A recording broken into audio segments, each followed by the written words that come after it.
So good to be back with you once again on the India development debate right here on ET Now. I'm Supriya Shrinate, and this is, of course, a budget special. Election 2019 will be fought on the farmland. No surprise then if agriculture gets the top billing when Piyush Goyal presents the last budget of the Modi government come Friday. That farmers are an unhappy lot is well documented in the recent assembly elections in the Hindi heartland, where the ruling BJP suffered a big electoral reversal.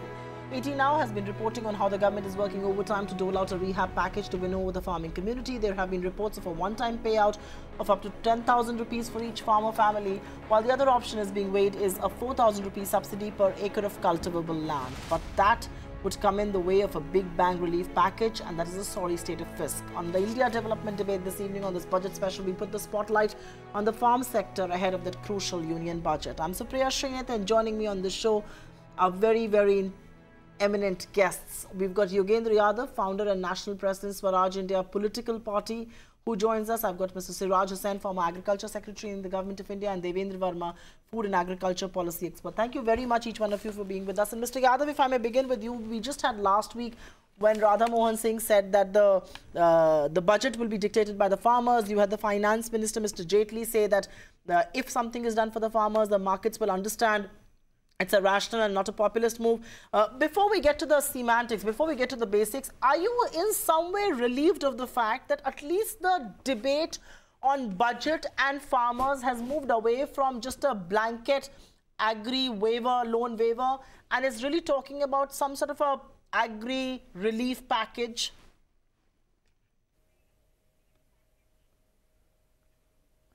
That certainly is a great achievement of the farmers' movement of the last 2 years or so. When farmers have come on one single platform, they have managed to shape the agenda. And yes, after nearly 3 decades, farmer is at the center of national political stage.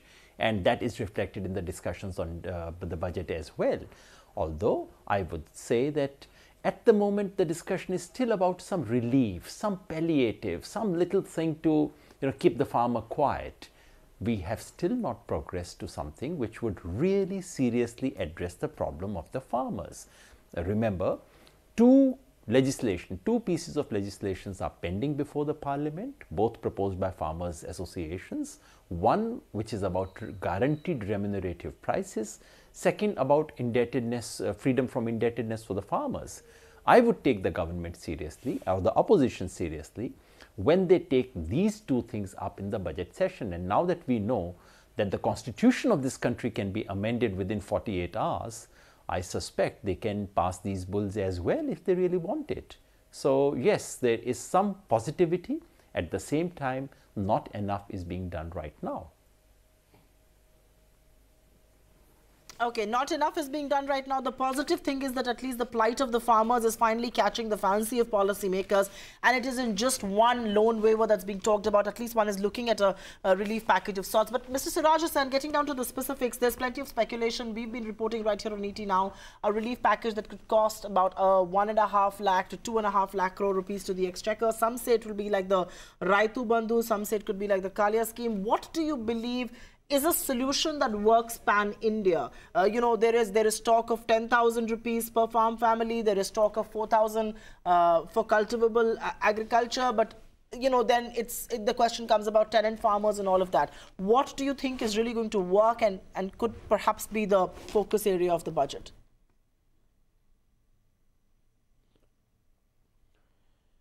Actually, I wrote an article in the Economic Times in which I clearly mentioned that compared to loan waivers, direct investment support is a better option because it gives space to farmers to plan, and then it is crop neutral. Having said this, I must reiterate that different regions of India require different interventions, and one common way of disbursing money to people directly into farmers' accounts is not really going to help. For example, in Punjab and Haryana, where we see the water levels going down year after year, this 1,500 rupees or 8,000 rupees, what is being discussed, per acre is not really going to solve the problem of water. Similarly, the farmers who are affected by drought in Marathwada, etc., farmers who are not able to sell their old animals, their male cattle, they are not really going to be benefited hugely by this. It will be a palliative, it will create good atmosphere for some time, but I think in the medium to long run, much more needs to be done for farmers by way of investment in agriculture rather than the sops. Okay, give me a minute because I want to go across to Mr. Devendra Sharma and just to point out some figures here, sir. Last year, the government budgeted nearly 32,000 crore rupees for the Fasal Bima Yojana, interest subsidy for short-term credit, price support scheme and Krishi Sanchar Yojana, just to name some of the things that the budget was talking about. This was about a 5% rise from the previous year. Perhaps the intent is there and politically that intent serves a purpose, but the question is, where is the failure? Is the failure that they're not thinking enough? Is the failure really on the conceptualization of the policy? Or does it all crumble down at the execution implementation level?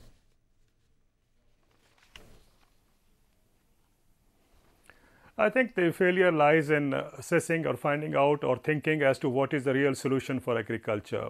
You know, you said that 5% increase in the budget last year.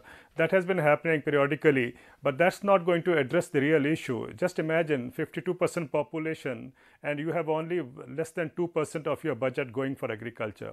And that shows the lack of investment or the shortfall in investment that agriculture requires. But more importantly, I think agriculture has now come into center stage and the focus of political parties is now on agriculture. And I think this is a very positive development. But when I look at the palliatives being thrown at, I'm a little worried because if you remember, if you just see this 10,000 rupees packet that we talk about, what does it come down to per acre, you know, or per month? If you just look at it, 10,000 rupees per acre, but if you just see 800 to 1,000 rupees per month, I mean, if this is the kind of deprivation that exists in agriculture, I think we should all be worried about. And this kind of small kind of help that agriculture is being provided, which may ultimately come down to 1.8 lakh crore or so on every per year, but it's nothing. It's nothing. I don't think it's going to even be a kind of an effort that the country requires to move agriculture from the kind of crisis situation to a kind of a situation where farmers are at least a little happy and a little proud of agriculture. What we need is bigger reforms, which means basically ensuring how the farmers can be provided with an assured income package every month. Now, globally, farmers are in distress. This is because not only in India, this is primarily because of the volatility of markets that are hitting farmers everywhere in the world. And I think we are now realizing that there is no way out for agriculture unless you provide them an assured or guaranteed income every month. Now, this is something which is a big challenge, and I hope the new government will focus on this. Okay, just give me a minute there, and I think everybody should focus on agriculture and the farming community. It's a pity in our times and world where it is not done. But Yogendra Yadav, before I go any further and talk about cold storage and things, infrastructure like that, the biggest change that one could have seen is how crops are procured, sold, and prices determined was through reforming the APMC Act. Do you believe that can still be done, and is that going to have any impact whatsoever? And just to go back in time, and I'm not the biggest fan of loan waivers, and we've had this discussion before, but the loan waiver that the UPA did, it did it in 2008, so there was enough time for that to roll out. Is there time for any of what the government does now to have a substantial impact on the ground before elections? At least that's the intention of why it's going to be done with. Absolutely not. The simple point is 100 days before the term of your government is about to come to an end, how can you possibly announce something major which your successor will have to implement? This is simply not done in parliamentary democracy. You cannot have 6 budgets in 5 years. You presented a full-fledged budget in 2014, which was absolutely right because you came to power. But there was a vote on account presented by Congress government. That's exactly what should be done. And if there's any budget that should be presented on 1st of February, apart from vote on account, it is the outcome budget. This is the time for Modi government to say, okay, We've done this much for the farmers for the last 5 years, and this is what it has resulted in. I want to know, for example, how much of farmers' income has gone up in the first 3 years of the 6-year mission. Remember, they were going to double the farmers' income in 6 years. I want to know on 1st of February how much has been achieved in the first 3 years. I want to know why is it that farmers' suicide figures have disappeared from this country after 2016. I want the latest figure. I want to know in terms of prices, which you mentioned, there was this grand PM Asha scheme. So now please tell me, out of this grand scheme which you had announced, which you said was historic, what was the actual procurement? And did farmers manage to receive MSP even in one single commodity throughout this country? Please answer such questions. And also I would like to know, why is it that cattle prices have fallen throughout the country? Why is it that cattle economy has been destroyed? So 1st of February to my mind should be a day to give outcomes, to provide a report on what has been done. It is not a day to make fresh and grand announcements. I do not know if it's legal or constitutional, but it is definitely against the spirit of democracy. And I can tell you, voters are smart enough to see through this. Whatever, in my experience as cephalogist in my previous birth, no matter what a government does 100 days before the election, people don't look at it. No one takes it seriously. I was in Maharashtra day before yesterday, and farmers were saying, where there is a huge sugarcane areas pending, farmers were saying, इन्होंने हमारी नोटबंदी की है, हम इनकी वोटबंदी करेंगे. That is what is going to happen. No, absolutely. And I agree with you. Will it have an impact on the ground is the big question, and should it be done in a vote on account budget? But let me go across to Mr. Siraj Hussain, and we can't not talk about agri infrastructure, sir. Just to give a sense to our viewers here, the total food grain production in the country in fiscal year 18 was at 275.68 million tons. This year, it's going to be 19 million tons, more than the average period between 2012 and 2016 and all of that. Our cold storages around the country are though crumbling. People believe the procurement is an issue, but whether it's potato or sugarcane, the infrastructure is not in place. Do you believe the large part of the agri budget needs to move away from the palliatives that you spoke about and really focus on building robust infrastructure for our agriculture? Cold storages being one of them, godowns being the other, and things like that. You are very correct. Actually, when Green Revolution came to Punjab and Haryana, the government of India set up the Food Corporation of India, and substantial money was invested in creation of infrastructure in the form of mandis, roads, godowns, etc. Now, as far as the FCI's godowns are concerned for central pool stock of food grains, we have created about 15 million tons of storage capacity from between 2010 and now. So for central pool stocks of wheat and rice, there is not really a problem except in some states in eastern India.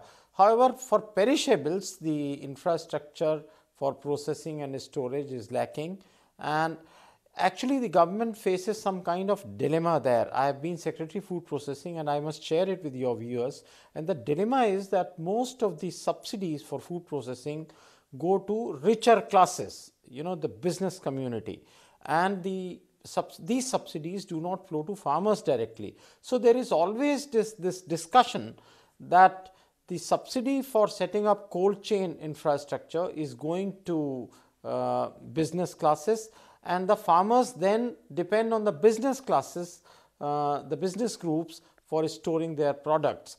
As a result of this discrepancy, the government has not really been able to make up its mind how much money it needs to invest in food processing. I keep saying that the budget of the Ministry of Food Processing is abysmal, and we wrote an article last year in which we said that Madhya Pradesh spent some 786 crores loss on onion procurement and sale, and its total budget on food processing was 15 crores. Right, right.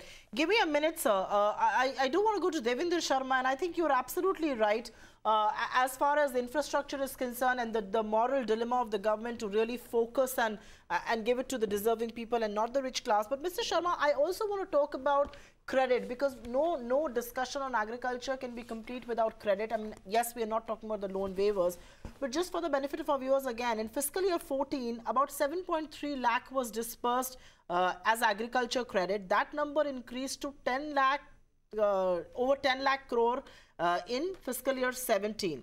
Do you believe the solution lies in reforming credit disbursal to agriculture to end the vicious nexus that gets created between money lenders, the informal economy that they borrow from?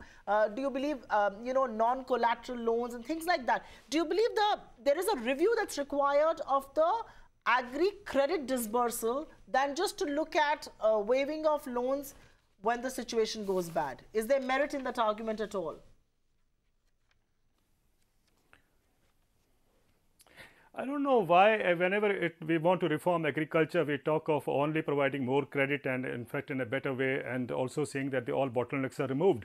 Well, if you look at the kind of suicides that we have had in this country, 90% farmers or 95% farmers are dying because they are under debt, and that's because of the kind of credit system that we have evolved as far as agriculture is concerned. One Punjab farmer recently committed suicide, and he tied his 5-year-old son and jumped into the canal, and then he left behind a note saying that I know I have a debt of 10 lakh rupees, and my son would not be able to repay back all through his life. Now, if that's the kind of situation that exists in agriculture, I think what we need to do is to pull people out of this credit policy into a policy where farmers get income.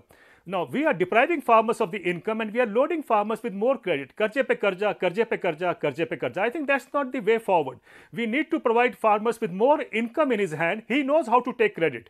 But I think that's where we are lacking. We think in agriculture, the only solution is go on providing them more credit, go on providing more credit, which means you are pushing them into a bigger debt spiral, which is not the way forward. I think the time has come that we should move people out of this credit business and bring them into a place or into a kind of a system where farmers are able to realize the rightful income that they deserve. So we deprive farmers of the rightful income and then we give them more credit. I don't think that's the way forward. We will have to now evolve a system where farmers get his income first, and then of course he would know where to get the credit from whenever he needs it. No, absolutely no denying that. In fact, I think marginal farmers from the bulk of farm population, and their expenditure is obviously more than income, and very often this money that is actually borrowed is borrowed for non-farming expenditure. But Yogendra Yadav, this is a little bit of an out-of-box idea that some people have put on the table, and it's only fair that I ask someone like you for his opinion on this. Just like there used to be a railway budget, is there a case for a separate agriculture budget? Given the number of people that are employed there, given that not one single budget can focus on agriculture and come up with the solutions that it needs, to put agriculture, to pump prime the rural sector, do you believe there is perhaps a need for, and this will also lend the sector more voice, perhaps more credence? I think that's a good idea, not because agriculture budget by itself can do any magic, because you give about 50,000 crore rupees for agriculture. If you want, you can separate those 50,000 crore rupees and present as a separate budget. It would make no difference. But the reason why I think it's a good idea is that it would remind the country, it's about optics.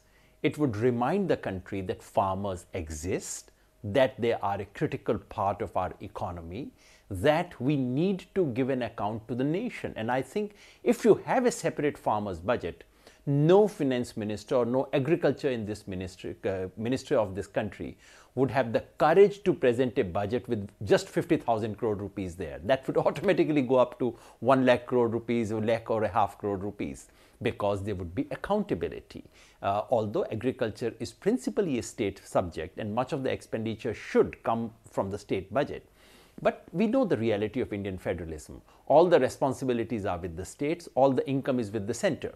So it is a good idea Something like a farmer's budget is a good idea, a farmer's income commission is a good idea. And I think the point that Mr. Devendra Sharma is making again and again, that is the heart of the matter, which is the focus should be on farmers' income.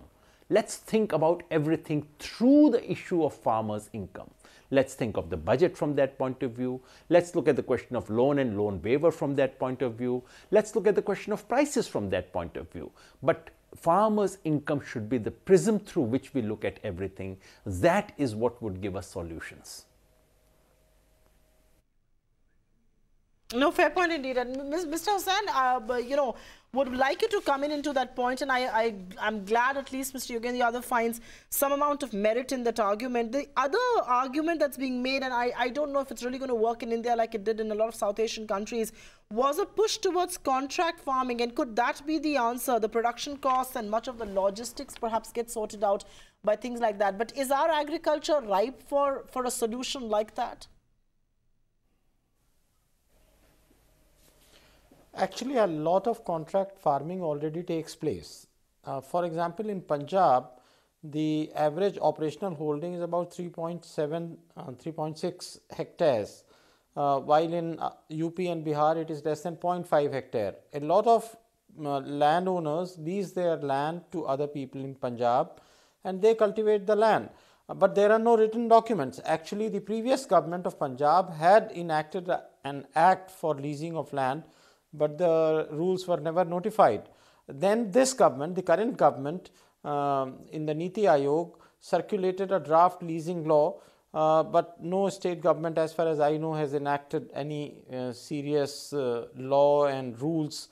Now, the difficulty is that, we seem to be very keen on this kind of law, but when we talk to industry and the farmers, they don't seem very keen.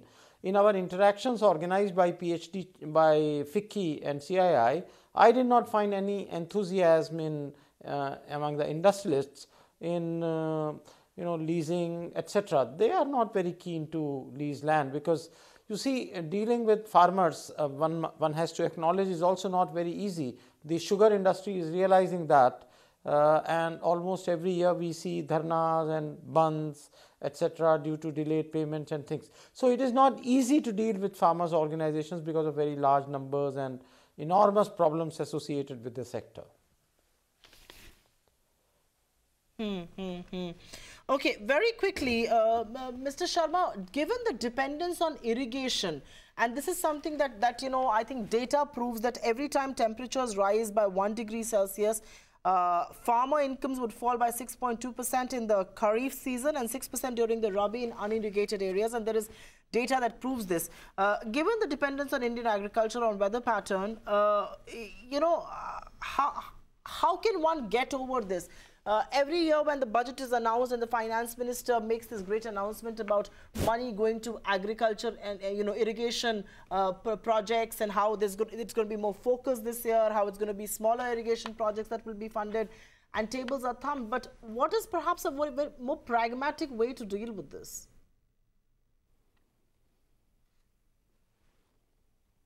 Well, there is no denying that irrigation has a very important role to play, and India, of course, is one of the I would say one of the big players as far as irrigation, the area under irrigation is concerned globally. I think India and China, they both match each other as far as the area under irrigation is concerned. But having said that, we still need to expand irrigation. But let me still make it clear, we somehow intend to pass on the burden of providing farmers the real income by shifting the focus to the investment measures like irrigation and so on. I am not saying irrigation is not important, but please let's be very clear. Irrigation has a role to play. Yes, let's invest in that. But at the same time, we cannot ignore the income part of it. The income that a farmer gets out of agriculture or even out of irrigated agriculture. One example I have been giving number of times is look at Punjab.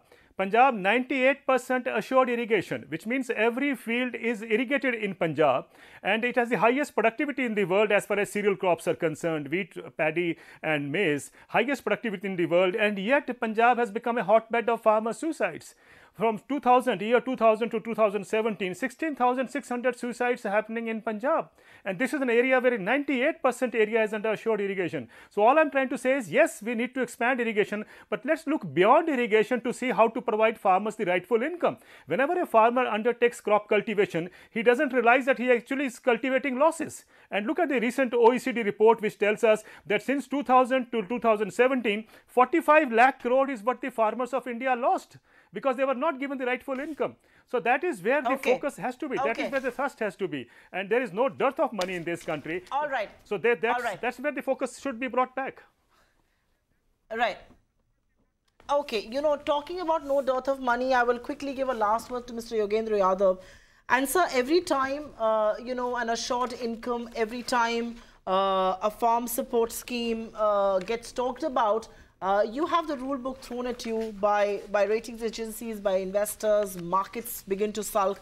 And there are, you know, there is fiscal credence that the government also has to keep up with. Of course, the government this time around is saying that markets should understand if it's a rational and not a populist move. But how tightrope a walk is this going to be to maintain fiscal discipline, to stick to the path of fiscal consolidation, and yet to give a lifeline and an you know, an aiding hand of sorts to a sector that's in crying need of it? My favorite poet in Hindi, Sarveshwar Dayal Saxena, has a beautiful line. He says, "Samarthya ichha ka dusra naam hai." It is all about political will. When you have political will, then you say it's rational. When you don't have political will, you say, where would the money come from? Strangely, all these questions do not come up when 7th Pay Commission is implemented. These questions do not come up when we have bank recapitalization, when we have loan restructuring for other sectors, when we have all kinds of gifts being given away, when we have these tax concessions being given to the rich. Somehow we never find time to discuss national fiscal problems. Suddenly fiscal problems come up when something has to be given to the farmers. That, to my mind, only shows lack of political will. One final point I wish to make. Let us stop searching for the solution. You know, when you have a patient who has had an accident, you don't ask questions of whether he needs his face to be stitched, or whether he needs his fracture to be healed, or whether inner injury should be attended to. You do them all. You simply have a sequence. You say, okay, I'll do this first because that's emergency. I'll attend to this after 2 hours. I'll attend to this after 2 days. So in the case of farmers, you need to do some emergency things. And those emergency things have to be about assured income guarantee by way of prices. And number 2, one-time loan waiver, which also paves the way for indebtedness from private money lenders as well. These 2 emergency measures should then lead to other things that we have been talking about: irrigation, not big irrigation, but yeah, better irrigation, better marketing, better processing, food producer organizations, ecological farming. All of that would be necessary. But when my patient is in ICU, no one should recommend to me that he should do pranayam. Yes, pranayam is very good, but I'll do it after the patient comes back from ICU. That's what we need to focus right now. Unfortunately, the time for this government to do anything is out. Now the voter is fed up. This has proven to be the most farmer-unfriendly government in the history of India. And that's what the voters are going to give their verdict on. Okay. All right. On that note, completely out of time here, but believe it or not, elections 2019 is going to be about the state of Indian agriculture and about the jobs, and which is why we believe budget 2019 is going to be heavily focused on agriculture. Will this be palliative? Will this really be able to address the plight of the Indian farmer? Is time too little to show results? Are the big questions. And can palliatives, can band-aid solutions work, or does Indian agriculture really need, like our guests have said here, some sort of a resurrection, some sort of a corrective surgery to begin with? But thank you very, very much, Mr. Devendra Sharma, Mr. Siraj Hussain, and of course, Mr. Yogendra Yadav, for sharing your views right here on the India Development Debate. This is the budget special on India's agriculture and what the budget can do to address its plight.